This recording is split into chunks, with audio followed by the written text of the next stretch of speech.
Man, I'm so happy you're here, though.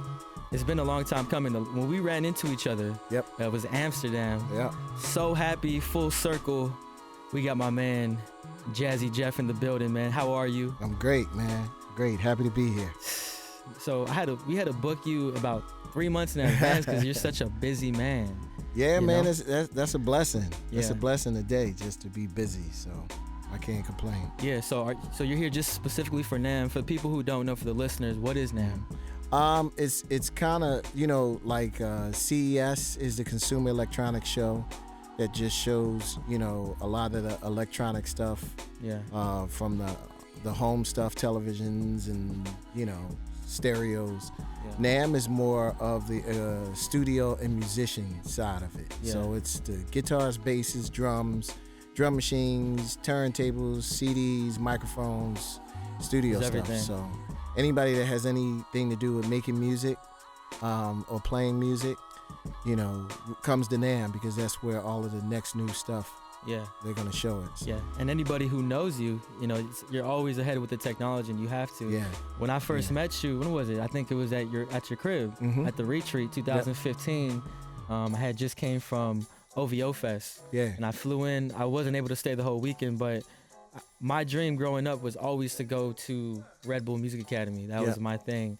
And I've never been to this day, but when I showed up to your crib and just saw all these forward thinkers and just like musicians and technology there, everything, the trailers, it was like one of those memories I'll never forget, and just everyone was so welcoming. Everyone was in the same place and mentally in the same game. And I wish I was there for this past year. Oh man. I think I was traveling, but I lived through social media. Talk about the playlist retreat and what that means to you. You know what? In a nutshell, it bothers me when I come across people that are really, really talented that nobody knows anything about. Yeah.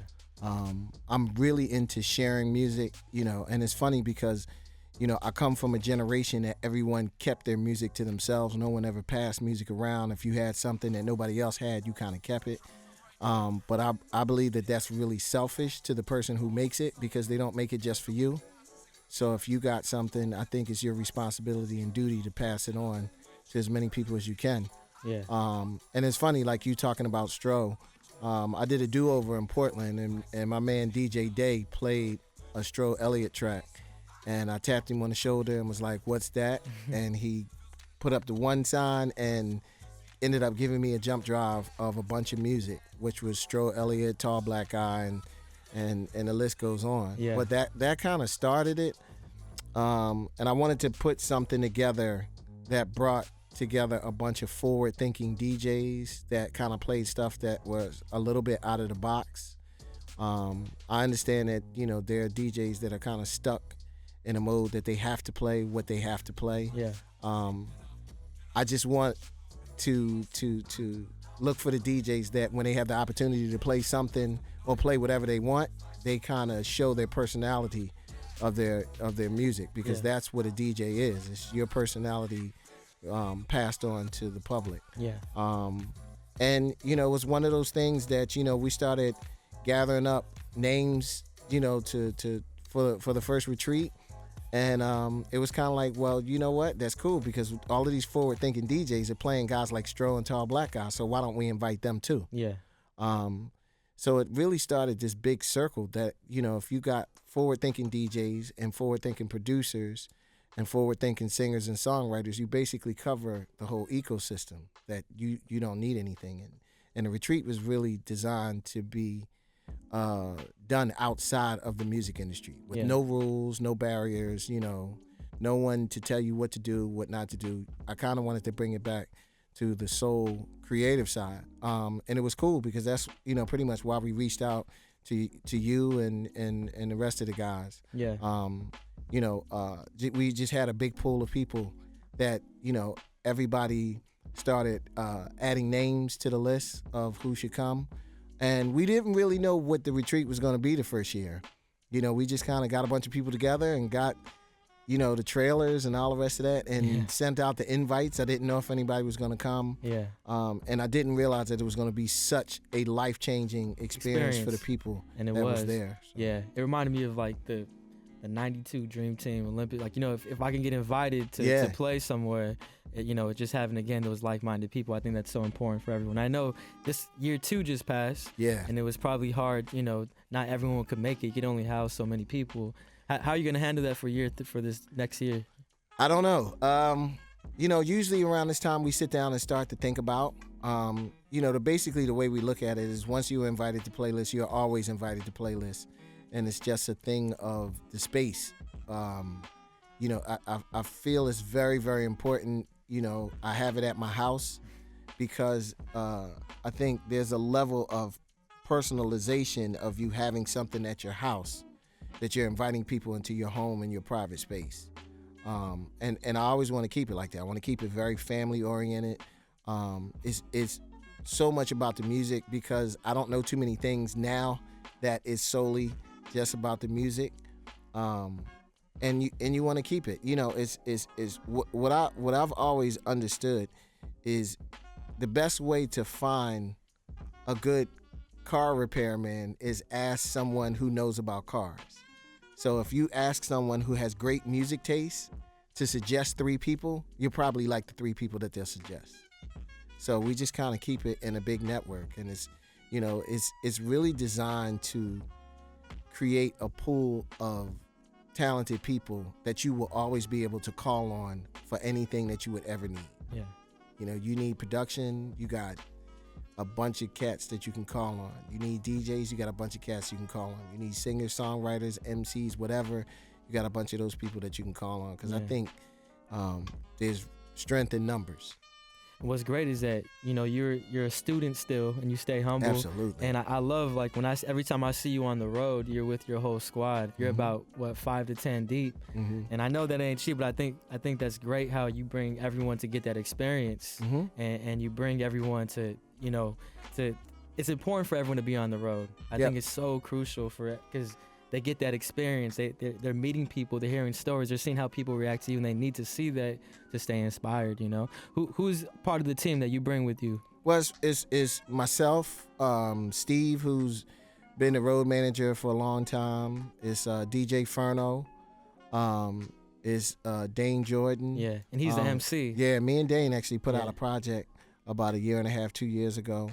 And it's Christopher Schaefer who shoots all of the videos, Vinyl Destination, and all the rest of that.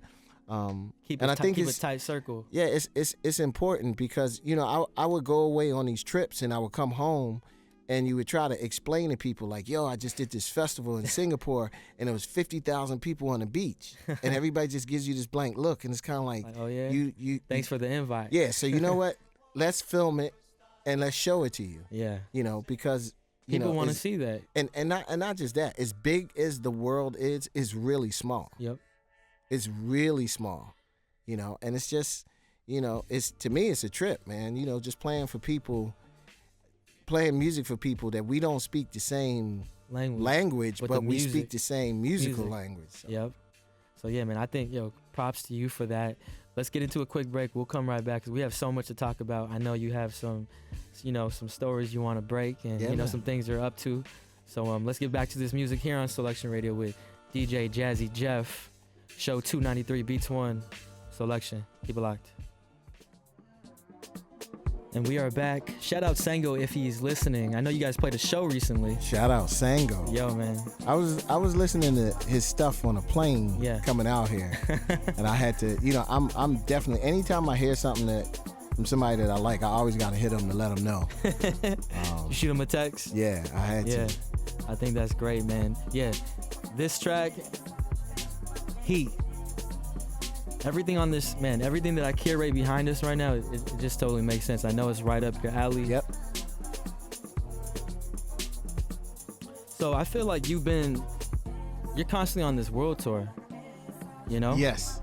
How are you making time for the family? Vinyl Destination. Yeah. How are you making time for the family at home and kind of balancing out?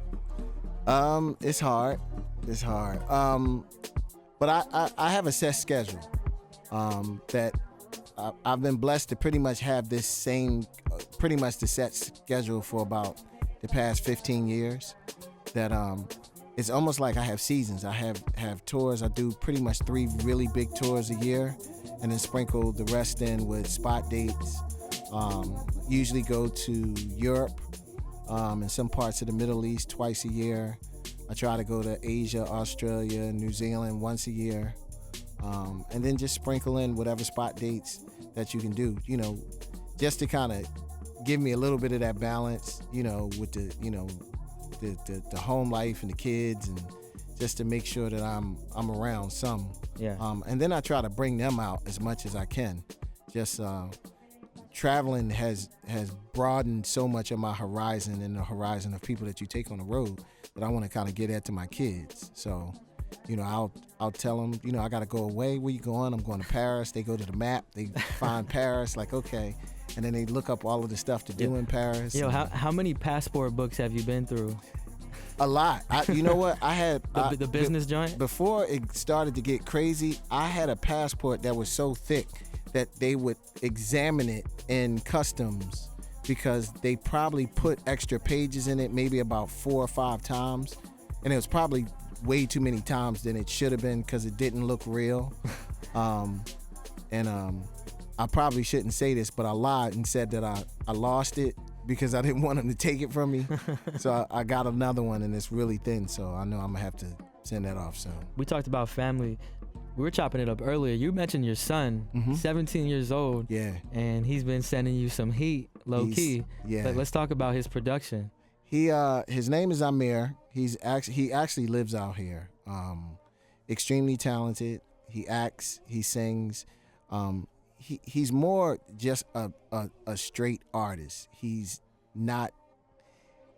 The funny thing is, I don't know exactly what he wants to do because I give him the freedom to do whatever he wants to do. I love the fact that he's into so many different kind of arts and has so many different kinds of passion that I'm kind of like, whatever you do, I got your back. It's really a trip that he would make music and send it to me like, I want you to mix this, and it got to a point that it was kind of like I'm looking like I don't know what he wants me to do to this because his mixes sound better than my mixes now. And then I start calling him. That's like, crazy. Yo, how'd you do this? What did you put on the vocals? And he's giving me vocal chains.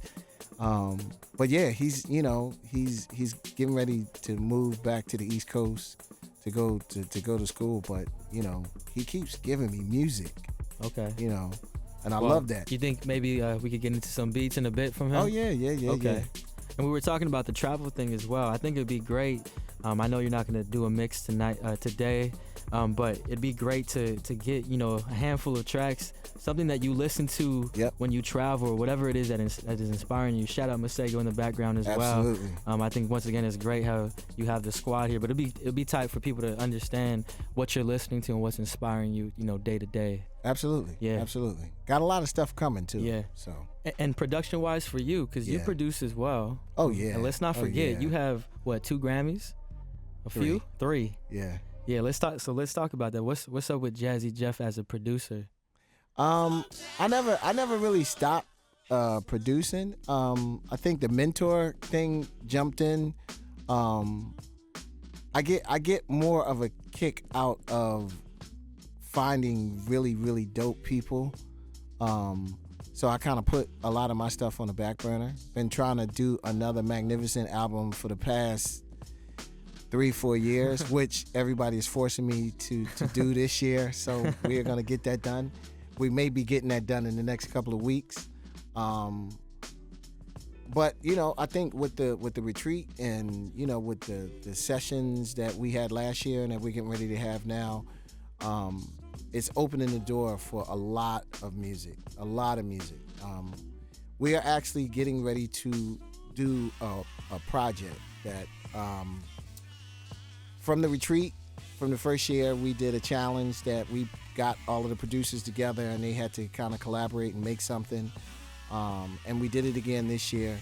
And it was just kind of like the music that we made in a period of 24 hours was so incredible that we all decided to kind of get together and we said, listen, we're going to take 7 days and we're going to write, produce, record, mix, and release an album in 7 days. Amazing.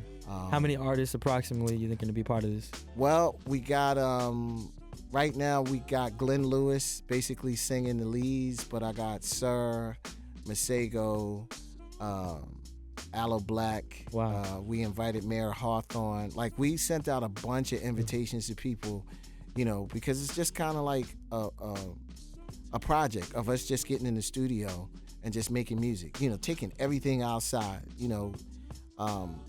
We're not really concerned about what we're making, just as long as what we're making is good.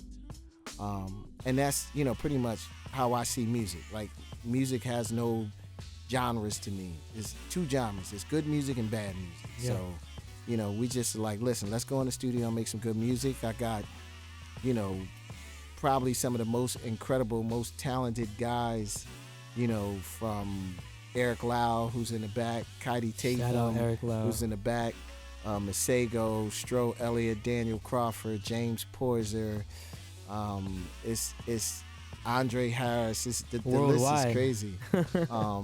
But you know, it's you know, like I said, I want to kind of create this environment that you have all these talented people to let the world know who they are. You know what I mean? It bothered me how great somebody like Stro Elliott and Eric Lau's tracks are, that the entire world don't know who they are. So, you know, it's changing now. We made it a mission to everybody's gonna know. Yeah, and I think that's why you and I see eye to eye. Even when I first met you, we just knew. Yeah. Because here on Soulection as well, I just try to play everything. I prefer music that's unknown, because there's a certain feeling that you get from breaking people and giving them that platform, and that's something that is part of our story. I love it. It's man. how we came up. Yeah, you know? I mean, you know, that was something that attracted me so much to you guys, that you know, it's you have a platform that you turn guys like me on to new music. Yeah. Which is really good. You know, we don't have that. You know, of course we all know that, you know, sometimes we can turn on the radio and hear the same thing over and over and over again, and if you stay long enough, you'll hear the cycle repeat itself. Of course. So I think just to take it back to, you know, something that, you know, to me that's the job of a DJ. A DJ is to play stuff that you know, play stuff that you don't know, and turn you on to stuff that you would like. Yeah. You know, staying true to the sound. Yes. Absolutely. So there's actually, you know, there's a remix you did recently for Anderson .Paak, Room in Here. That's actually, like, I really love that song. Thank you, man. I played on the show a few times. I want to get into that for those who don't know. Yes. Anderson's having one how of a year. Listen, you know, he's one of my favorite right now. And I love that. You know, it's not the norm. You know, it's something it's soul good. music too. I love the fact soul that, and funk. Yeah. You know, we were talking about Childish Gambino the other day, and like, yeah. I really love what he did, and I just feel like it's at the forefront right now. Yeah. And I know that's what you're gravitating love toward. it. Like, I know you play everything, but I noticed that boom bap, that sound, that dusty soul is like what you gravitate towards. Yeah. So it's gotta hit you. Yeah, man. Goosebumps. Let's get into it. Anderson .Paak, Room in Here, featuring The Game, the Jazzy Jeff edit. Once again, Anderson .Paak, Jazzy Jeff, Room in Here, and that was co-produced by Daniel Crawford. Yeah. Yeah, man. Yeah, that's my man. Every now and then I get a folder of beats from him. Yeah. We were talking about health and wellness, man, and I think that's so important right now. I have talked about it with a few other guests, but I feel like there's no better person to talk about it than you, someone that's constantly, a lot of people suffering from the pressure of social media, being on the road, especially if you're on a month, 2 month tour. It wears and tears on your body. Yes. Your mind. Yes. You're eating once a day. Yeah. You know what I'm saying? And not eating well. Yeah. You're not eating well. Yeah. You're eating whatever you could. Yeah. You know what I'm saying? Getting little cat naps here and there. And do you have a trainer with you on the road sometimes? No. No. How do you stay? Well, I mean, you know what it is? I think I got to a point that I start listening to my body. When I'm tired, I give in. You know, there's times that, you know, there's been times that I've been in cities that I could not wait to get in, but my body told me take your ass to bed, and you just kind of listen to it. Yeah. And just take vitamins and try to get rest when you can. Try to make a day off, really a day off. Because it's just it's just tooling yourself up. But it's also good exercise. You can ask Chris. We walk a lot. So, because what we try to do is get into a city and try to look at it and check out the culture and check out the vibe and what can we take, what can we use for final destination. With the game changing a lot, you've been around for a minute and just watching so many artists come and go. Mm-hmm. What's your perspective on the current state of like where things are going towards streaming? We're in a streaming era right now, and things are a bit oversaturated. Yep. There's so many DJs now, whether they're using controllers or the just accessibility of software and technology. And then you have just the internet that's kind of just changed everything. Where do you think things are, and how do you feel about where the current state of music is right now? I've been around and seen a lot of different things, especially in the industry. I am not the biggest component or the biggest, I'm not the biggest advocate of the music industry because I don't think it really supports the artist. So I am very much so supportive of people who do things from an independent perspective. I think the internet is an incredible thing based off of, I came from the era where you couldn't go into a studio and record your own music because it was too expensive. You couldn't get your music out to the people because it was too expensive. Yep. And they were gatekeepers that you couldn't just go and press up a bunch of records.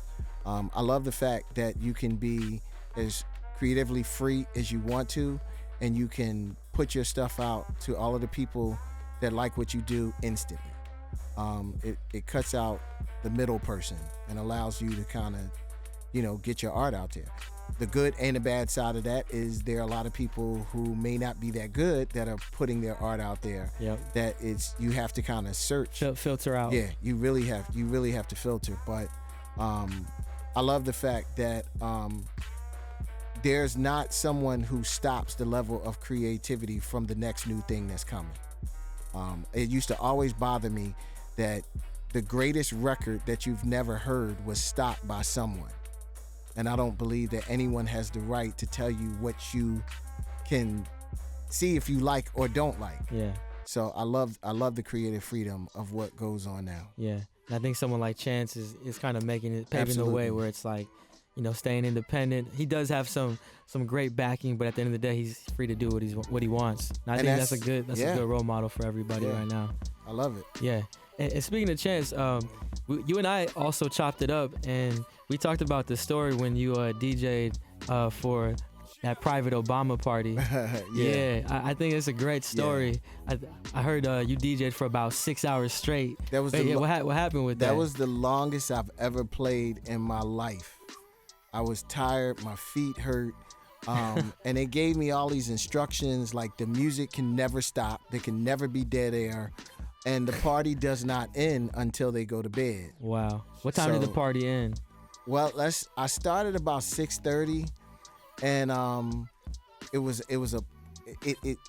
flowed. It was kind of like everybody got. First of all, what you don't realize, that was the most turned up party I've ever done in my life at the White House, which I'm tripping at. Michelle Obama and Barrack is in the middle of the floor, singing Chance the Rapper. Chance the Rapper's over there. Common is over there. Like, it was ridiculous. And then there was no cameras, no nothing allowed. No social media, no cameers, no nothing. Wow, it was just his birthday party. It was his vibes. Stevie Wonder did a concert for him, and it kind of turned into, okay, let's play some classics. And I had him. Michelle Obama came over and she gave me a hug and was like, this was amazing. And he walked up. I saw him out the corner of my eye, and he walked up and came up and shook my hand, gave me a hug, was like, man, this is the best party we've ever had. I really want to thank you. And I was like, listen, I just wanted to make sure that you went out with a bang. And he was just like, I got to have you back again. And did you make it back? No, he was walking off the floor, and I thought that I was good, and the party was gonna be over. And I played a Stevie Wonder record, and he stopped, and he put his thumb in the air, and he grabbed Michelle, and they danced for about 45 minutes. And by that time, I was my feet were killing me, and the staff was looking at me like, you almost had him going to bed. And I was like, I'm sorry, but it was, you can't beat that experience. Yeah, it's something you'll never forget. Just to kind of say that you played Stroh Elliott for the president of the United States. He was like breaking his neck. Yeah. Like, oh, what's this? I think that's what's tight is I get the sense that the Obamas, they're very musically inclined. And yes. Yeah. I think they told you something like, we don't want to hear whatever you think, like play. Like, listen, the list that they gave me, I was looking like, okay, y'all didn't give me that list. Somebody else gave me that list, but very much so. Very much so. I love it. That's amazing. What a great story. What's your most memorable Dilla story? Probably he came to Philly, and we were going on a beat digging trip. And he flew to Philly and picked him up from the airport. This was one of the first times he kind of came out. Picked him up from the airport, and we came back to the house, and it was like 50,000 questions that I had ready to ask him. Beats that he did, beats that sounded very similar that I wanted to know if he did, and we talked, and we kind of crashed and woke up about 4 o'clock in the morning. It was myself, Kenny Dope, Dilla, and maybe 2 or 3 other guys, and we got in a Navigator, and we drove like 6 hours from Philadelphia to Pittsburgh, and we got there about 8 in the morning and went and got something to eat and pulled up at this record store. And we stayed in the record store for about 13 hours.